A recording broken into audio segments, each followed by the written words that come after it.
We are so honored and overjoyed to have Paul Lockowich. Yeah, that's a cool name, isn't it? Paul, he's here tonight. He's an alum of Christ Recovery Center, and he's going to tell us a few words about what has made his journey so powerful, and I'm sure you'll agree it has been. Come on, Paul. Come on up here, man. Stop playing. Come on, hurry up.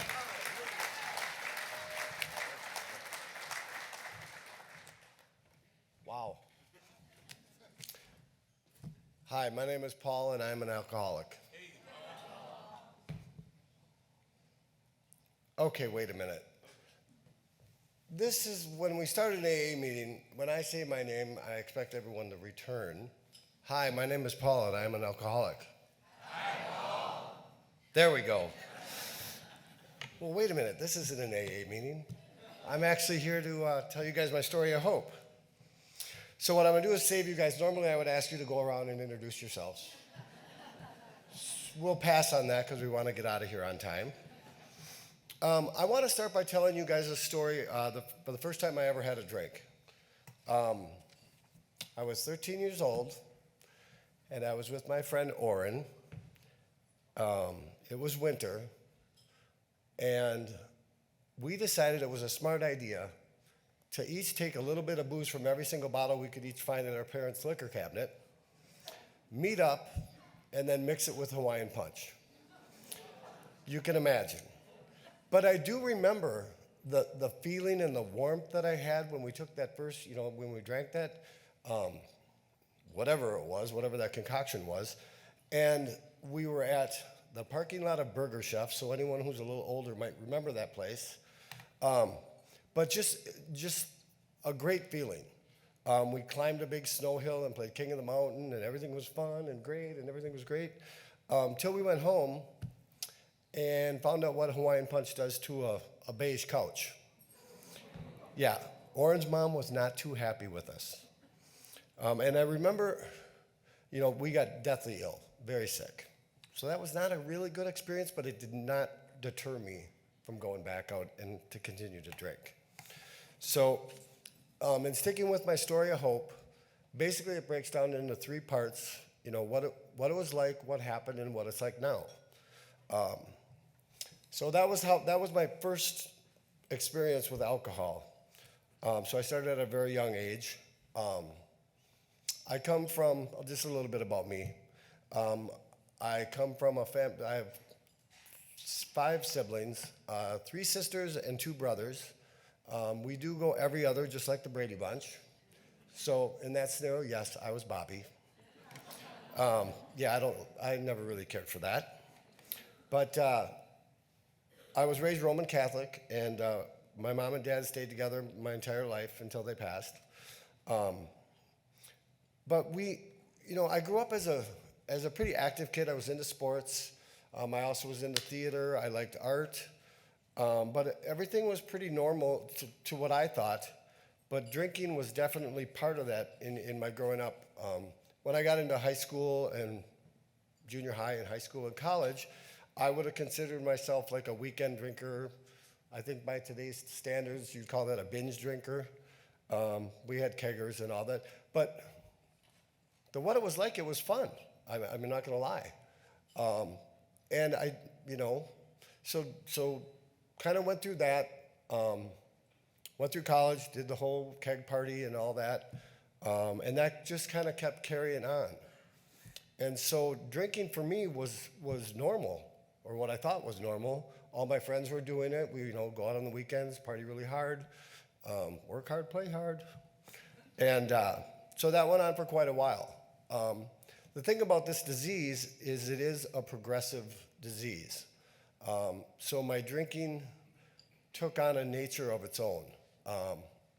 I started drinking more to the point where at one point I was drinking pretty close to a fifth a day. And of course I went from a casual Jack and Daniels and Coke drinker to just vodka, because you guys all know that you can't smell that, right? Anyways, so that's what it was like, and that went on. I like to use the term functional alcoholic, which means you're drinking every day, but everything is still going good.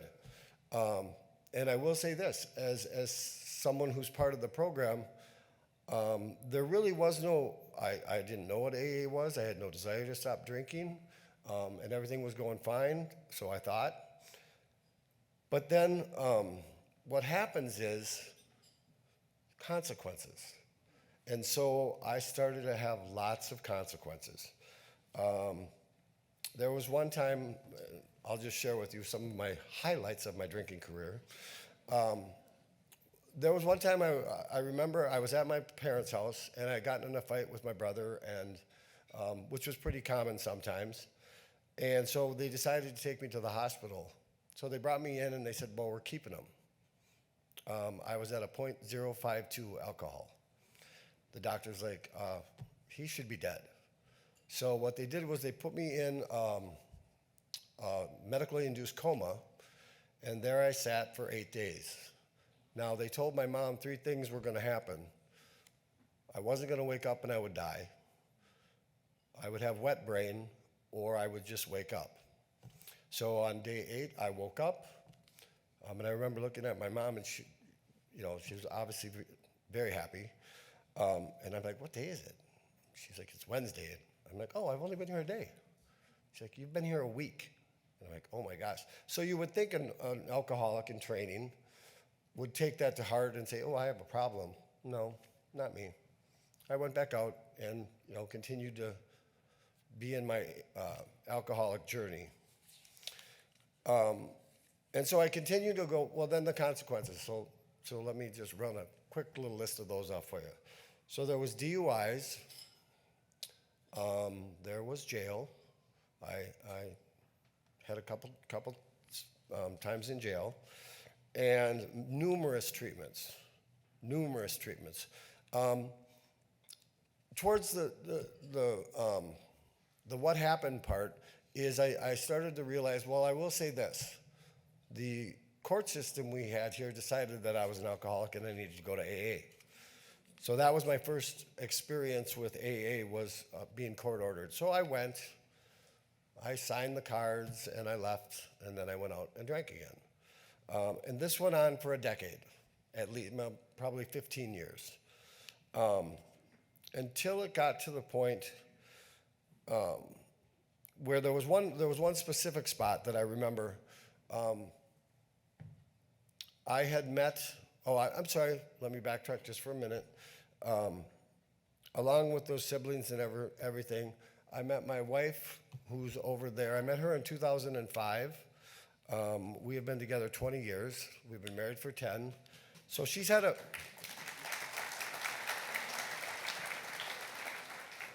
has had an absolute front row seat to all the things that I went through, the struggles that I went. I will say, when I met her, I was sober. I had gotten out of jail. Woo-woo. So I was sober, and so she met the sober Paul.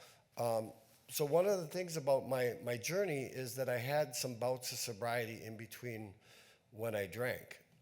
And like any good alcoholic, when I drank, I went right off the deep end, right to blackout, pass out, not remember where you are. For some reason, though, I always remembered how to find my way home, which she wasn't always happy about that. But that being said, so that continued on for a while. And I could sit up here and tell you all the stories. The one that really stands out for me, because I had a few scares in my drinking career. The other one was, I remember probably, I went to the doctor because I wasn't feeling well. And of course, I get the one doctor that's a recovering alcoholic.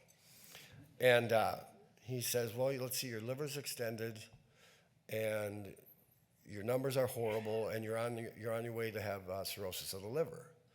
Now, that scared me. Scared me a lot. Scared me enough to stop drinking and do everything they told me to do. 6 months go by, I go back for a follow-up visit, and he says, wow, you are doing great. Your numbers are down. Just keep doing what you're doing. You're on the right track. my alcoholic brain heard, "You're Superman. You can go drink again," which is exactly what I did. So a few years go by and more treatments, a couple more DUIs, and my marriage was starting to fall apart. I mean, she was coming home to me either being blacked out, passed out. It just wasn't really a good scene. So I do remember the end of my journey of that for what happened. Now, the interesting part about this, God has been watching over me this whole time through my whole drinking career. You hear people say life's not fair. Well, thank God life's not fair, because if it was and he kept that sheet going, I would have hit my limit a long time ago, and I wouldn't be here today talking to you. So what happened was, and I call this God's perfect storm, because certain things had to happen in order for me to still be here today to be able to tell my story of hope. What happened was, I knew I was an alcoholic. I knew I wanted to stop drinking. I just couldn't. But I had done this several times in the past, tried to detox myself, and what we try to do is just lower your intake of alcohol over the course. So as someone who was drinking a fifth of vodka a day, I got the brilliant idea to just switch to beer and we have one every 2 hours. So that day, it was September 10th, 2017.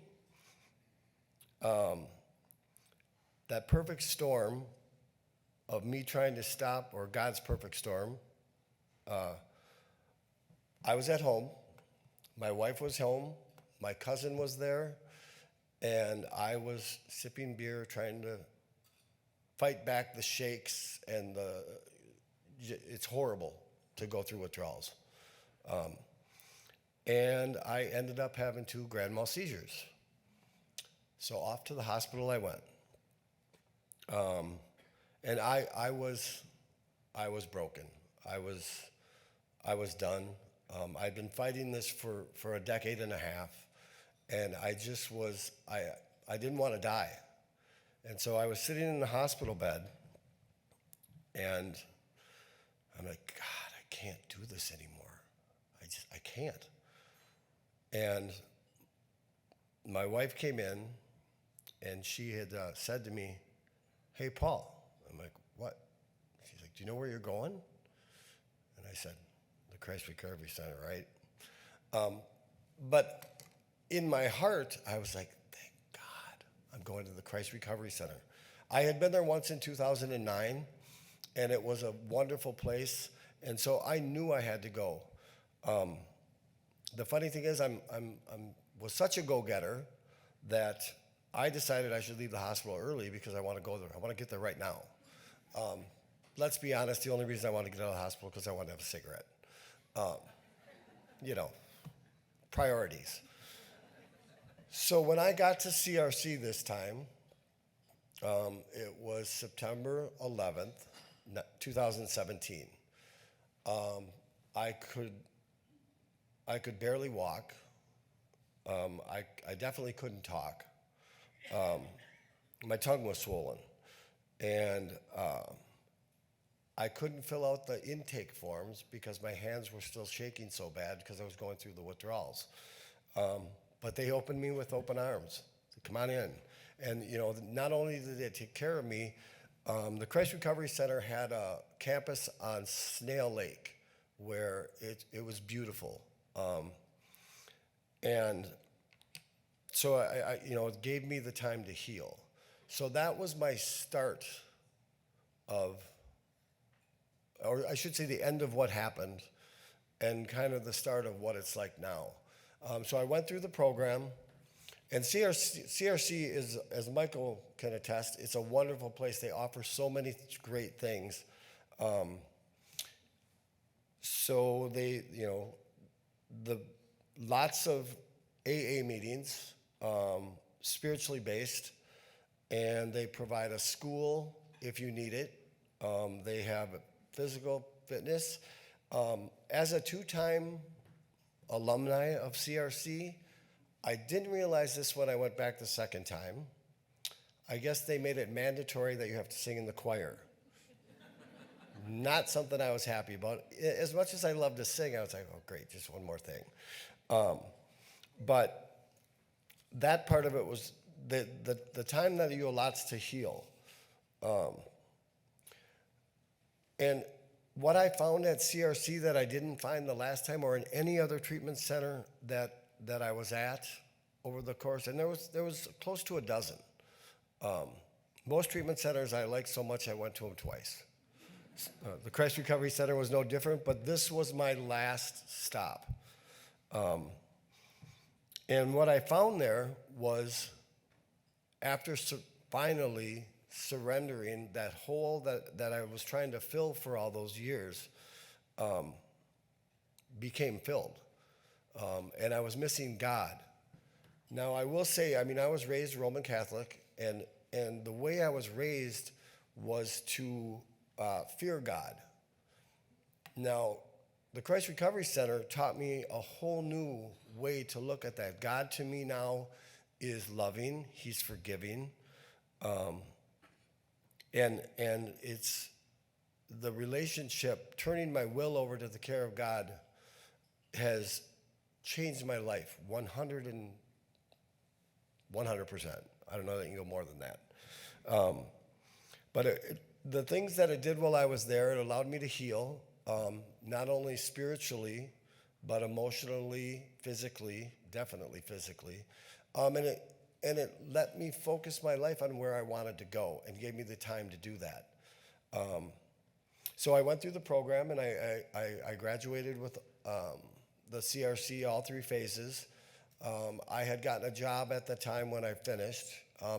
I will say this, the job that I'm currently at now was the job I started while I was at CRC. Now, I've moved up considerably since then, another benefit of this program. But it's so hard sometimes to even put into words what the Christ Recovery Center did for me. It removed that obsession of drink. When I surrendered and turned my will, as I said, that had never happened before to me ever. It had left fleeingly in short periods of times, but I've been sober now for almost 8 years. Thank you. And that is something that has never happened. Now, it's interesting to me, all the benefits that take place when you become sober. A lot of people say it's like playing an old country western song backwards. You get your house back, you get your wife back, you get your car back. And that's all true. But there was, so when I left CRC, and like I said, I finished the program. Luckily, I was fortunate enough. I did not lose my wife completely. So when I was done, I had a home to go back to, and we just built on that.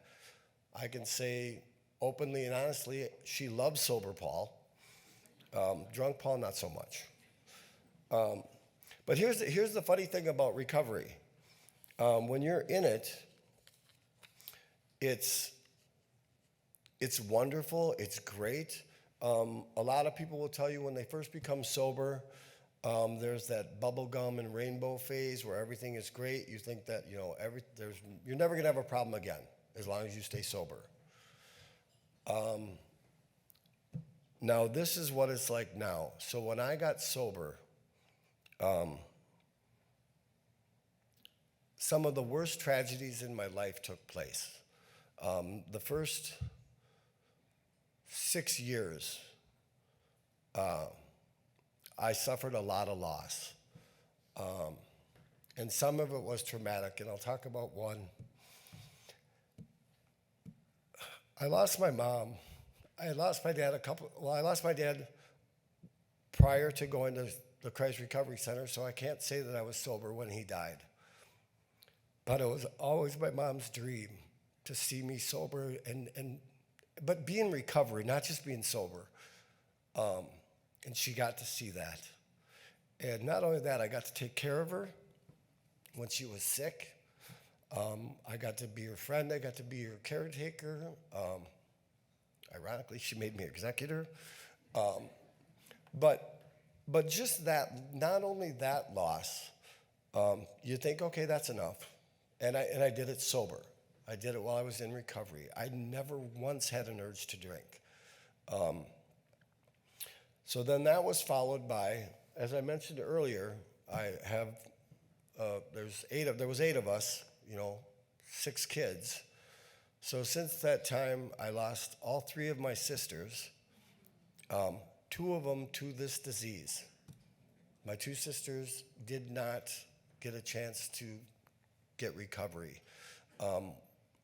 One tried, and the disease just got a hold of her, and she couldn't get it back. The other one, I don't think she had any intention of ever stop drinking.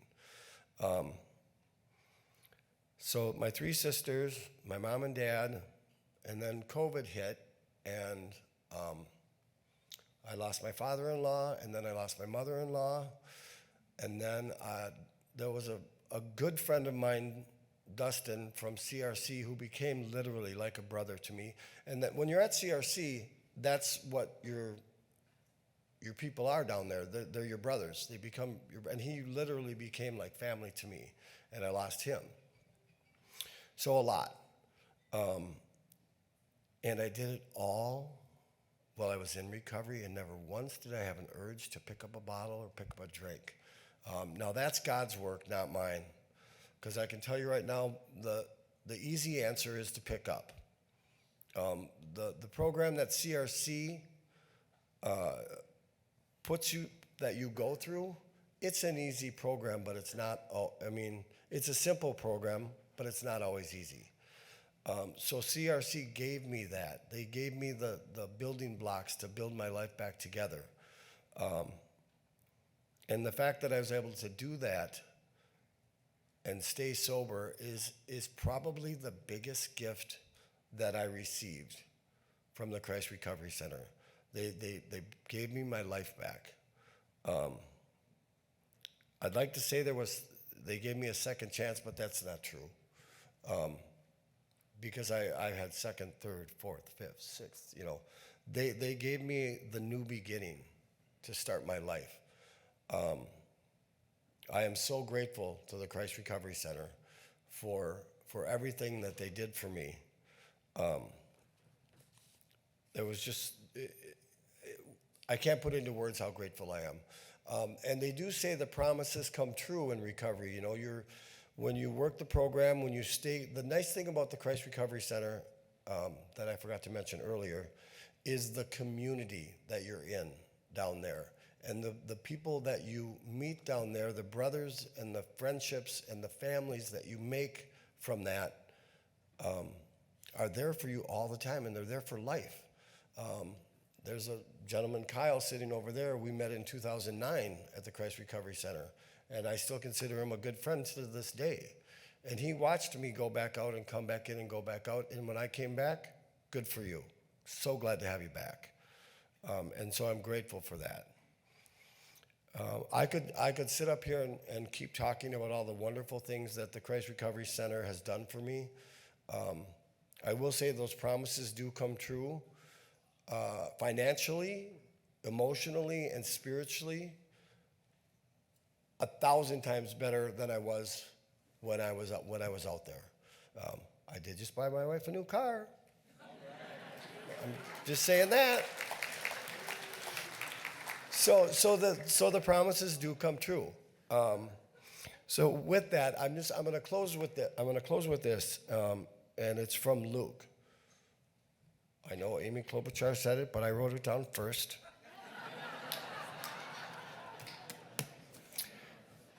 It's Luke 11, 9 through 10. And I say to you, ask and it will be given to you. Seek and you will find. Knock and it will be opened for you.